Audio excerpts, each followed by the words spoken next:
Nobles frères et sœurs dans le Seigneur, à travers le monde entier, demeurons bénis au nom de Jésus-Christ, c'est venant. Toujours avec deux mots posés sur le cœur, que j'aimerais effectuer avec vous le partage de la parole de Dieu sur un précieux thème que nous avons introduit dernièrement sur la croissance dans le Seigneur. Après avoir touché la première partie, comment devenir enfant de Dieu. Deuxième partie, les facteurs qui permettent de grandir, de mûrir et être bâtis dans le Seigneur. Aujourd'hui, nous touchons donc la troisième partie, qui sont les signes indiquant notre croissance dans le Seigneur. Quels sont les signes qui montrent que nous sommes véritablement en train de grandir dans le Seigneur conformément à la parole de Dieu? Quels sont ces indices? Quels sont ces indicateurs? Quels sont ces signes qui prouvent que nous sommes véritablement en train de faire des grands progrès dans le Seigneur? Parce que c'est bien d'avoir les référentiels ou bien les références. Est-ce que c'est bon? Alors, je vous pose d'abord le principe de manière très simple. Nous prenons Galates chapitre 3, le verset 27, il est écrit. Vous tous qui avez été baptisés en Christ, vous avez revêtu Christ. Waouh! Baptisé en Christ. Être en Christ. Nous avons revêtu Christ. Donc, ayant reçu Christ comme Seigneur et Sauveur, étant en Christ, ayant revêtu Christ, étant habité par l'Esprit et la vie de Christ en nous, étant membre de son corps, bam, à ce niveau, nous devons donc refléter la nature, la vie et le caractère de Christ en toutes choses. C'est ça le principe. Notre façon d'être, notre façon de faire, notre façon de vivre, notre langage, tout cela doit refléter Christ. Et plus cela reflète Christ, plus nous sommes justement en train de grandir à l'image de Christ, reflétant Christ et la gloire de Christ. Amen. En français plus facile, ça veut dire, plus ton langage ressemble au langage de Christ, plus tu es en train de grandir. Plus ta pensée reflète la pensée de Christ, plus tu es en train de grandir. Plus ta façon d'être reflète la façon d'être de Christ, plus tu es en train de grandir. Plus ta façon de vivre reflète la vie de Christ, plus tu es en train de grandir. Plus ton caractère reflète le caractère de Christ dans ses différentes vertus, plus tu es en train de grandir. Donc Christ devient notre modèle. Christ est notre modèle parfait. Christ est notre référence. C'est notre repère. Nous devons toujours avoir les regards fixés sur lui et nous identifier à lui. Dans notre façon d'être, dans notre façon de faire, dans notre façon de vivre, dans notre caractère, dans notre langage, en tout ce qui nous concerne, tout cela doit refléter Christ et la gloire de Christ. C'est ça, le Christ. Parce que nous sommes des Christ, déformés à chrétiens. D'accord? Si vous voulez, nous sommes des vrais chrétiens, parlez des vrais Christ. Étant en Christ, revêtus de Christ, ayant l'esprit et la vie de Christ en nous. Donc, tout doit donc être selon Christ. Tout doit refléter la gloire de Christ. Voilà le principe clair. J'espère que c'est très clair pour tout le monde. Et tout le monde devrait toujours s'évaluer sur cette base, en prenant pour Christ référence et voir si ça correspond avec nous. Est-ce que mon attitude correspond à l'attitude de Christ? Est-ce que mon style de vie reflète le style de vie de Christ? Est-ce que mon caractère reflète le caractère de Christ? Est-ce que ma façon de fonctionner, ma façon de réagir, ma façon de parler, est-ce que tout cela reflète Christ? Si ça ne reflète pas Christ, ça veut dire qu'il y a un problème. Mais si ça reflète Christ et de plus en plus, ça nous dit que nous sommes sur le bon chemin et nous sommes en train de faire des bons progrès et des grands progrès, une bonne croissance dans le Seigneur. Gloire à Dieu. Nous ne sommes pas là pour refléter l'image des obédiences. Parce que chaque obédience a son image. Non, nous ne sommes pas pour refléter l'image d'une religion.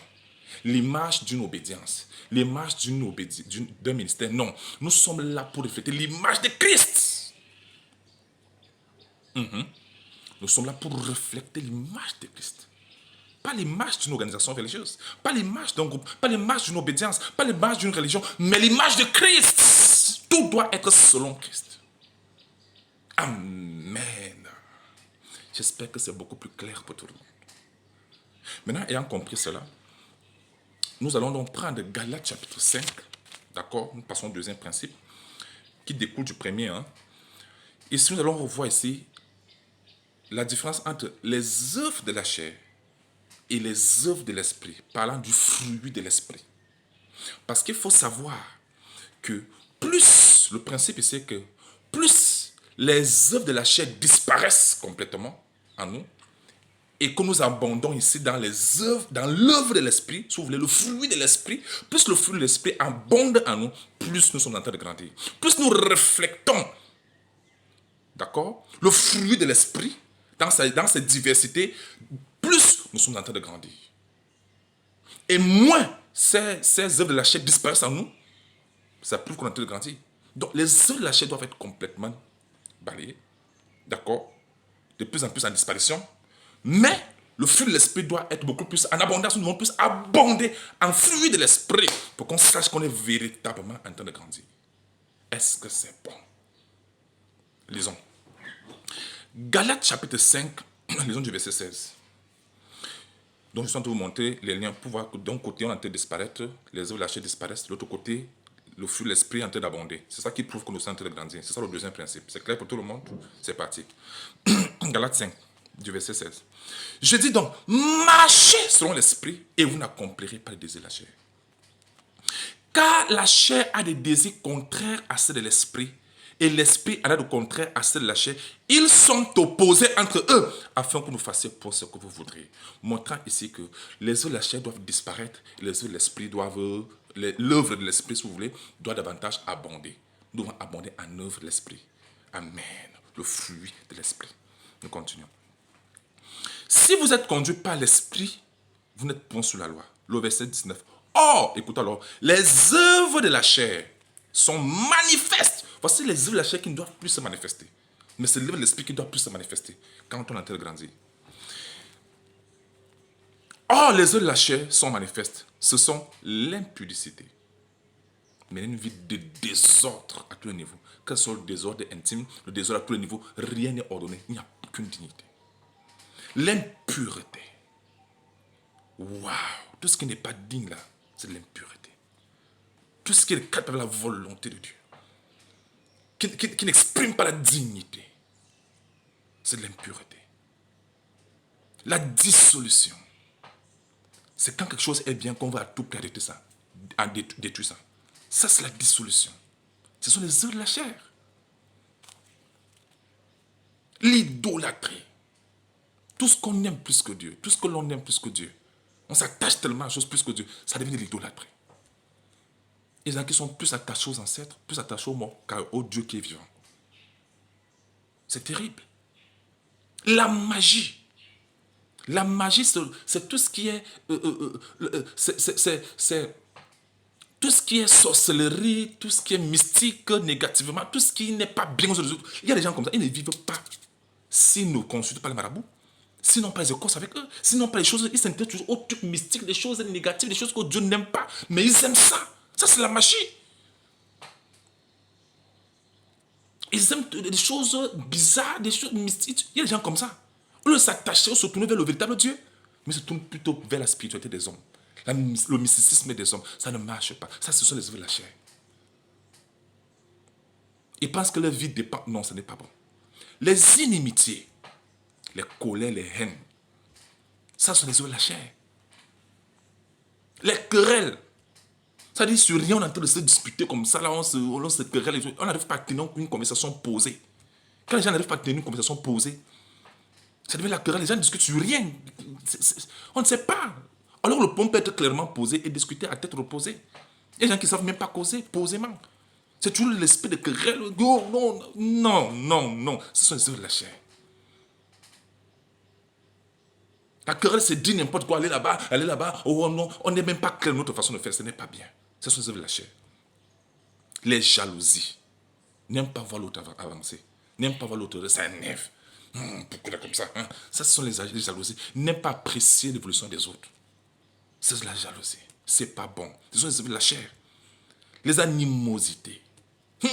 Ceux qui ont de ces rancunes dans leur cœur. Quelqu'un qui est mal intentionné. Il y a des gens comme ça. Hein. Ils sont toujours des gens tellement rusés, ils sont tellement hypocrites, mais alors qu'ils portent le venin dans leur cœur. C'est pas bon. Tu es sur les œuvres de la chair. Les disputes. Pourquoi ne pas causer posément et régler le problème à tête reposée? Mais bien, il y a beaucoup de problèmes qui se règlent quand on discute posément, en posant le sujet sur la table de manière claire et on cause posément. Chacun écoute l'autre et on avance. Sur cette base-là, les disputes vont s'arrêter. Les divisions. Les gens qui n'aiment pas l'unité.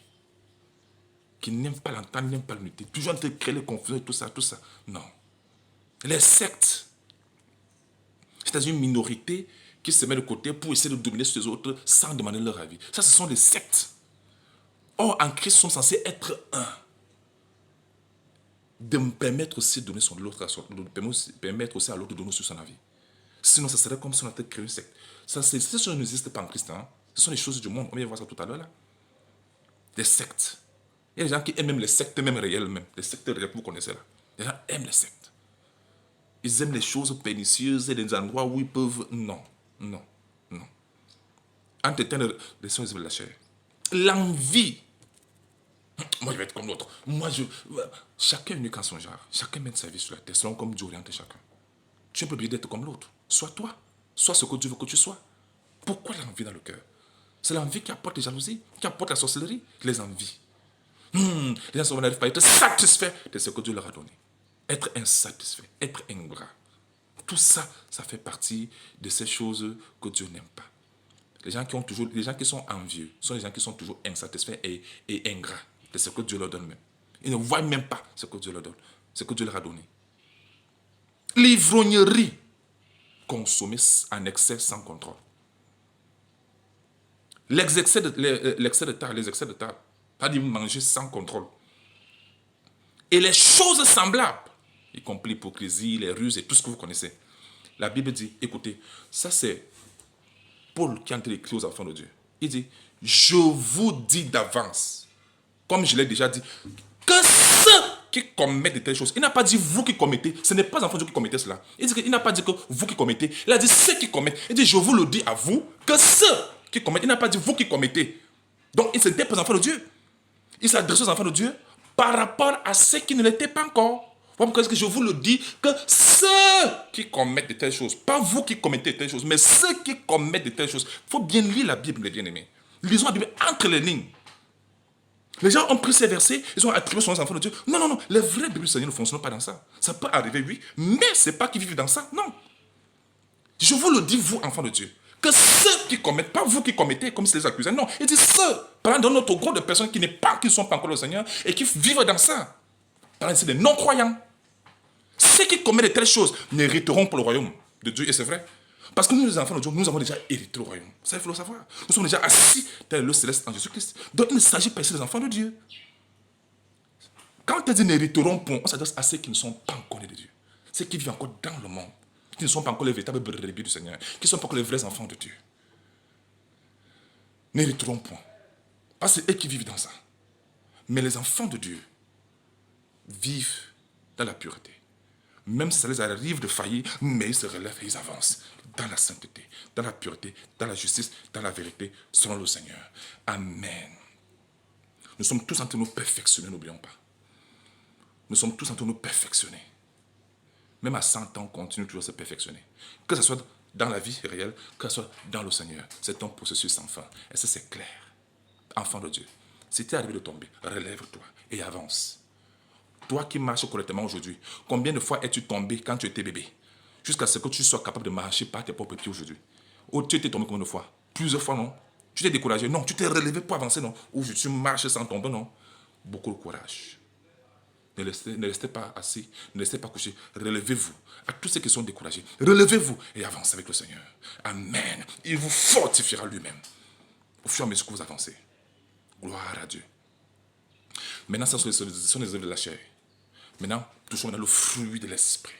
Ce sont les différentes vertus de Christ, exprimées par l'esprit. Mais le fruit de l'esprit, c'est l'amour. Vous voyez que le fruit là au singulier, non? Parce que c'est un seul fruit, mais en diverses formes. C'est le même fruit, mais en diverses formes. Tout ce sont les différentes vertus de Christ. Amen. Exprimé par l'Esprit de Dieu. C'est de ça qu'il s'agit. L'Esprit du Seigneur. Mais le fruit de l'Esprit, c'est l'amour. Plus nous grandissons dans l'amour, plus nous sommes en train de grandir dans le Seigneur. Car celui qui n'aime pas n'a pas connu Dieu, car Dieu est amour. 1 Jean 4, verset 8. L'amour, d'abord, vis-à-vis de Dieu, vis-à-vis de la parole de Dieu, vis-à-vis des affaires de Dieu, vis-à-vis de nous-mêmes, vis-à-vis du prochain. Quand l'amour là augmente, nous sentons que, nous ressentons que cet amour doit augmenter en nous. On aime davantage le Seigneur, on aime davantage sa parole, on aime les affaires de Dieu, on aime les choses concernant le Seigneur. Nous aimons même nous-mêmes. Oui, parce qu'il faut aimer ton prochain comme toi-même. Donc tu dois t'apprendre aussi à t'aimer toi-même. Aimer aussi le prochain. Ça, quand on commence à développer de l'amour pour les autres, l'amour d'abord pour Dieu de tout notre cœur. Si vous voyez que votre amour pour la parole de Dieu est augmenté, l'amour pour Dieu est augmenté, l'amour des affaires de Dieu est augmenté, l'amour pour toi est augmenté, l'amour parce que tu es une nouvelle créature en Jésus-Christ, l'amour pour le prochain est augmenté, sache que tu es en train de faire de grands progrès dans le Seigneur. Amen. Amen. C'est le premier signe aussi. Ça, ce sont les signes qui sont liés à Christ que j'ai introduit au début. Le caractère de Christ. Ce sont les caractères de Christ que l'on te voit ici en différentes vertus. Amen. Amen. Parce que Christ fonctionnait avec l'amour. Christ exprimait l'amour, manifestait l'amour. Plus nous fonctionnons dans l'amour, plus nous sommes en train de grandir dans le Seigneur, en Christ, selon Christ. Gloire à Dieu. L'amour. L'amour. Et si vous voulez connaître les caractéristiques de l'amour, je vous invite à aller lire 1 Corinthiens 13. Vous allez lire tout le chapitre. Vous verrez que si on n'a pas l'amour, on n'est rien.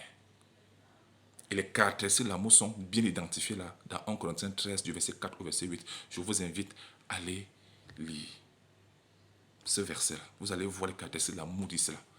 Ce n'est pas ce que les gens chantent l'amour là-bas d'ailleurs. Non, voici le véritable amour. Amen. Deuxième facteur, deuxième signe, c'est la joie. Oui, plus tu grandis dans le Seigneur, plus ta joie augmente. Parce que tu te rendras compte que Dieu t'a libéré de tout. Et Dieu t'a tout donné. Dieu t'a donné la vie éternelle. Il t'a fait asseoir avec lui dans le lieu céleste en Jésus-Christ. Éphésiens 2,6. Il a fait de lui son enfant. Il a fait de toi son enfant. Nous sommes les enfants de Dieu. C'est une grâce. Nous sommes les héritiers de Dieu. Nous avons l'Esprit de Dieu. On a tout reçu en Jésus-Christ. Waouh! Pourquoi ne pas être joyeux? Soyez toujours joyeux. Le signe qui montre, l'un des signes qui montre qu'on est en train de grandir, c'est notre capacité à être dans la joie, dans le Seigneur. C'est le signe qu'on est en train de grandir. Parce qu'on est en train de prendre conscience de la bonne nouvelle. Et cela augmente en nous la joie, l'assurance, la joie.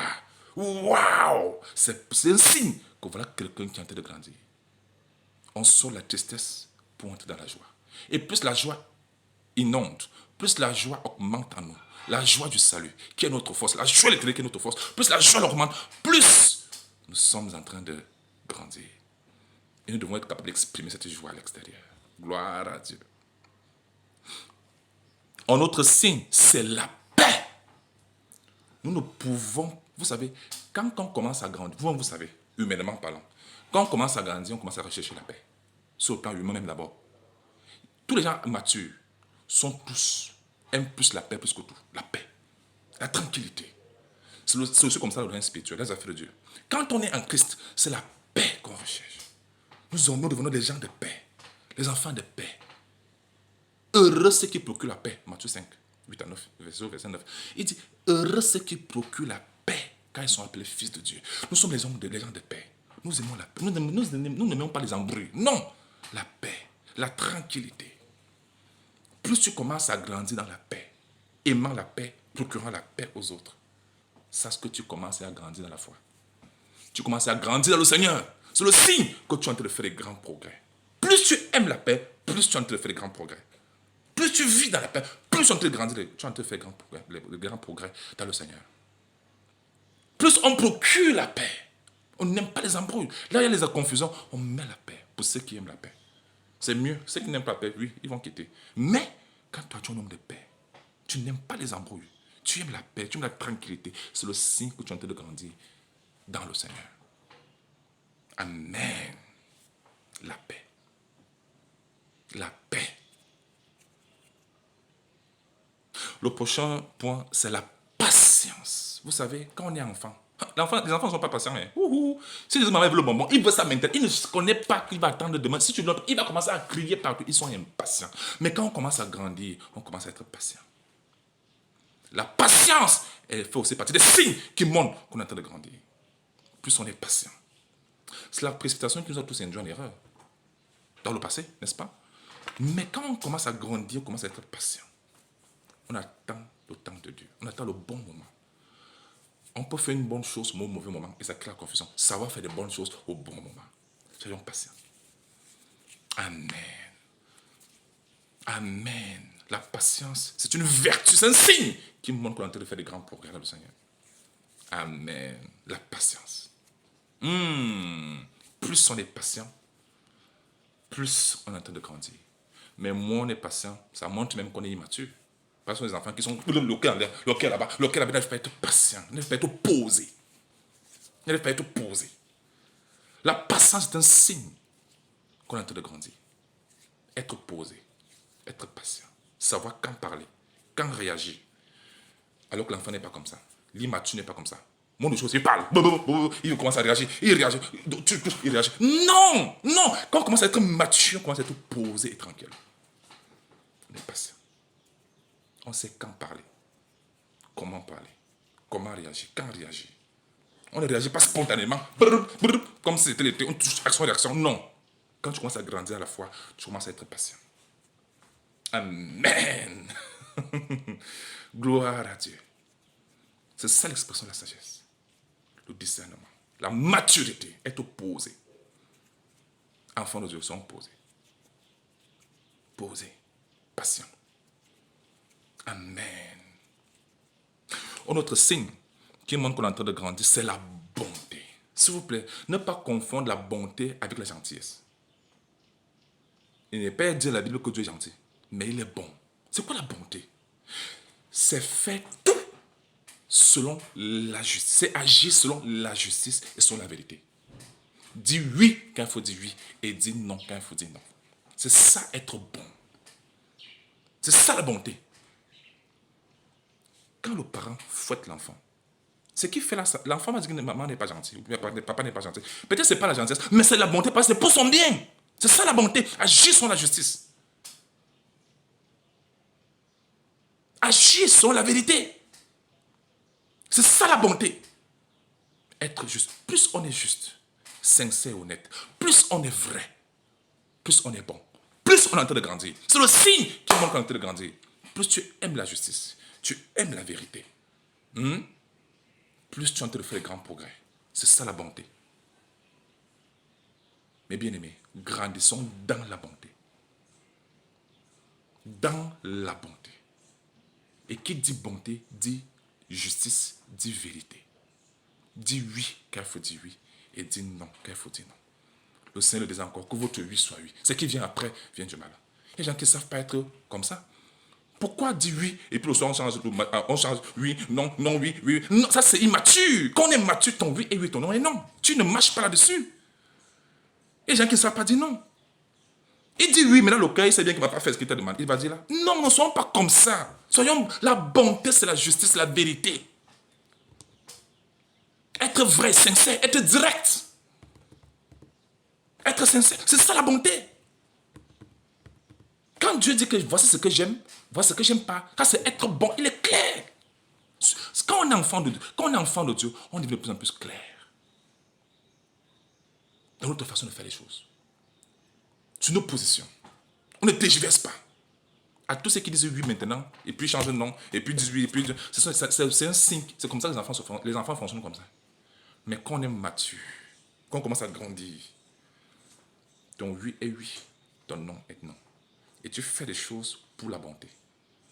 Tu ne seras pas pressé par tout le monde, mais tu restes honnête, tu restes juste, tu restes sincère. Tes réactions sont sur la base de la justice, la sincérité, conformément à la parole de Dieu. C'est ça qu'il s'agit, c'est ça la bonté. C'est un signe qu'on est en train de grandir. Amen. Autre point, la bénignité. C'est quoi la bénignité? C'est la bienveillance. Vous savez ce qui veut dire être bienveillant? Ça veut dire que ça va mettre les autres à l'aise. Chercher la satisfaction des autres. C'est le signe qu'on est en train de grandir.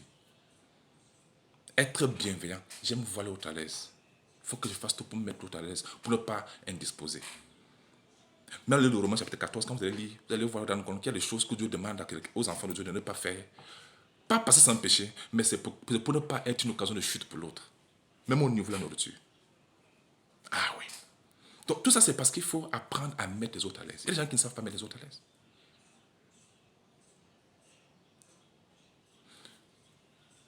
On peut construire les choses avec les mains et détruire avec la bouche. Attention. Attention!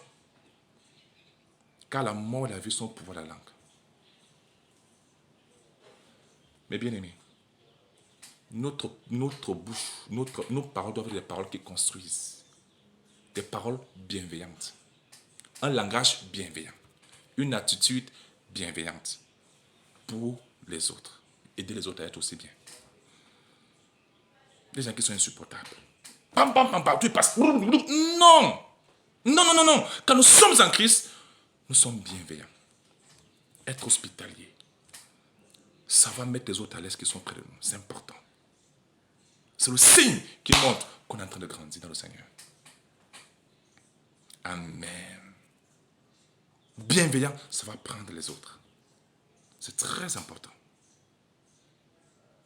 Du genre quelqu'un, il fait beau vivre à tes côtés. Waouh. Où les gens se sentent à l'aise auprès de toi. Plus les gens se sentent à l'aise auprès de toi, pour ceux qui aiment la paix, c'est un signe que tu es en train de grandir. Amen, enfant de Dieu. Nous continuons. La fidélité. Oui.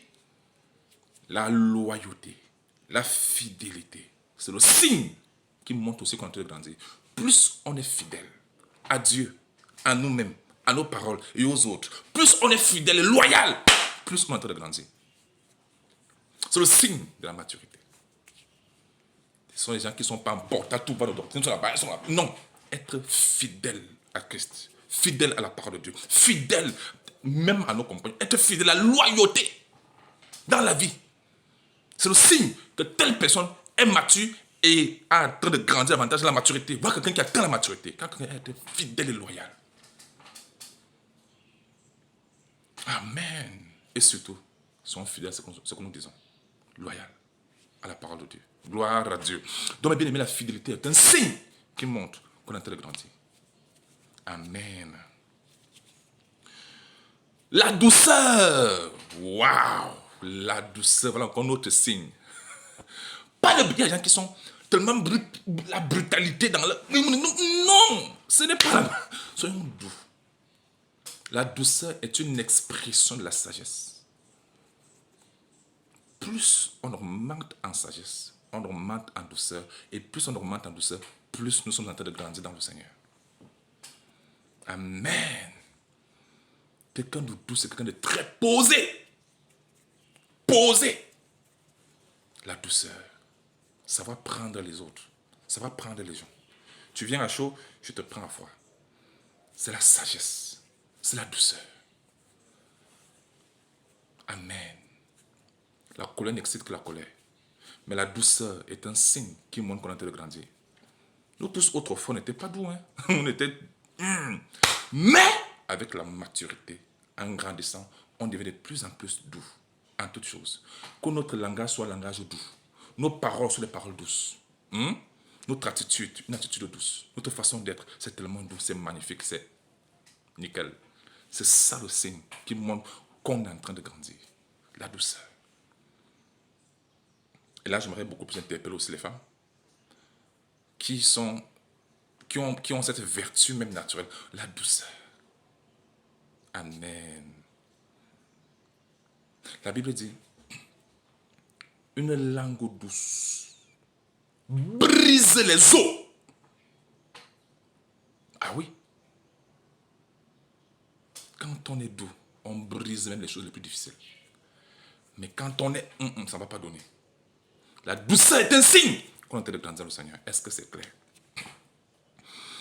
La tempérance, la maîtrise de soi, la dignité, savoir être tempérant, être digne dans notre langage, dans notre attitude, dans nos habillements, dans notre façon de faire, nous devons être tempérants, savoir modérer les choses. Amen. Tout ça sont les différentes manifestations de l'amour en différentes vertus, en différentes formes. C'est toujours Christ qui est en train de se manifester là. Et c'est là où nous devons prendre les références et s'examiner. Amen. Pour voir, est-ce que mon degré de douceur est augmenté, mon degré de joie est augmenté, de paix ça augmente? Est-ce que je suis davantage un homme de paix, de patient? Est-ce que je suis non patient? Est-ce que je suis bon? Est-ce que je mange la bonté, la fidélité? Chacun doit toujours se référer pour voir si on est grandir ou pas. Amen, amen, amen. Bien-aimé, en allant dans ce sens-là, j'aimerais encore ajouter certains points pour vous aider à mieux comprendre. La dignité. Vous savez, la maîtrise de soi est très importante. La maîtrise de soi est très importante. On parle de la tempérance. Avoir la maîtrise. On ne réagit pas spontanément, non. On est dans les maîtrises. On te dit des choses, tu regardes, tu ris, tu restes tranquille. Tu ne bavardes pas beaucoup. C'est le signe que voilà un homme mature. Les gens qui sont tranquilles et posés sont des gens qui sont très profonds. Parce que l'eau qui fait tout le bruit là, l'eau calme et l'eau profonde, hein, c'est ça la maturité aussi. On connaît beaucoup de choses, on reste tranquille. C'est ça. On fait comme ça, on reste tranquille, on sait quand réagir. C'est ça la maîtrise. Parce que Satan aime amener les gens à sortir de même. Non. Sortir de leur gong, non. Et on la maîtrise. C'est le signe qu'on est en train de grandir, la maîtrise. Amen. Donc voici donc les points complémentaires qui vont aider les gens à comprendre. Plus tu connais et tu comprends la parole de Dieu, plus tu es en train de grandir dans le Seigneur. Plus tu mets la parole de Dieu en pratique, plus tu es en train de grandir dans le Seigneur. Plus tu es digne dans ta façon de parler, ta façon d'être, ta façon de faire, ta façon de vivre, plus il y a de la dignité, même sur le vêtement, plus il y a de la dignité, plus tu es en train de grandir. La dignité est un signe qui montre qu'on est en train de grandir. La responsabilité. Plus on est responsable, plus on est en train de grandir. Ce sont les signes qui indiquent qu'on est en train de grandir dans le Seigneur. La responsabilité. Il y en a qui fuient la responsabilité. Non, il faut assumer. Amen. À tous les hommes qui ont fait les enfants, qui sont en train de fuir les enfants là. Si ils pouvaient prendre le fouet, ce serait mes bien-aimés. Mais on ne violait pas faire les enfants, que les enfants les fait souffrir comme ça. Non, non. Puis c'était pas obligé de faire les enfants. Il n'y a aucune loi qui dit que si tu fais des enfants, tu vas aller en enfer. Non, il n'y a aucune loi comme ça. Tu n'es pas obligé de les faire. Tu sais qu'ils vont venir souffrir. Pourquoi punir les êtres humains? Non, il ne faut pas le faire. Amen. Attention. Généralement, c'est les mamans qui s'en occupent seules. Jusqu'à ce que vous d'être papa, maman, elle obligée. L'homme, lui, joue les javelles, le plus beau. C'est pas bon. Quand on a fait les enfants, il faut les assumer. Pourquoi donner naissance aux créatures qui viendront souffrir à cause de nous? C'est être méchant. C'est méchant. Pire encore, d'autres parents utilisent les enfants maintenant pour punir la femme. Donc, comme la femme et toi, vous n'entendez pas, maintenant tu utilises les enfants pour les punir. Tu punis ces enfants. Les enfants t'ont fait quoi? C'est quoi ce mauvais cœur-là? Ça ne c'est pas bien.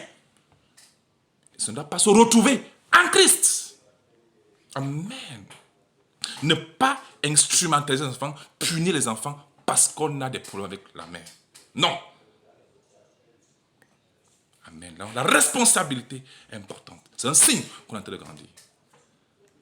Assumez nos forfaits. Gloire à Dieu. Assumez, je vais dire nos actes. Je vais dire. Très bien. Aussi, le discernement. Plus on augmente en discernement, plus on est en train de grandir.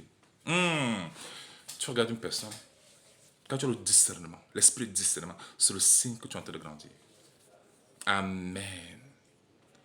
Quand ton langage est pertinent, tu dis ce qui est censé être pertinent, c'est le signe que tu es en train de grandir. C'est que tu dis.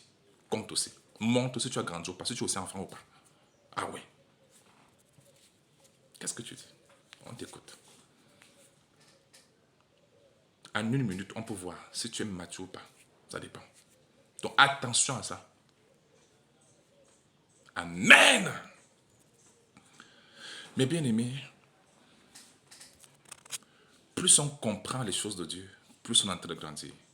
Voici en fait en quelque sorte l'essentiel. Ce n'est pas tout, hein, mais c'est le moins l'essentiel qui vous permet de grandir dans le Seigneur. Gloire à Dieu.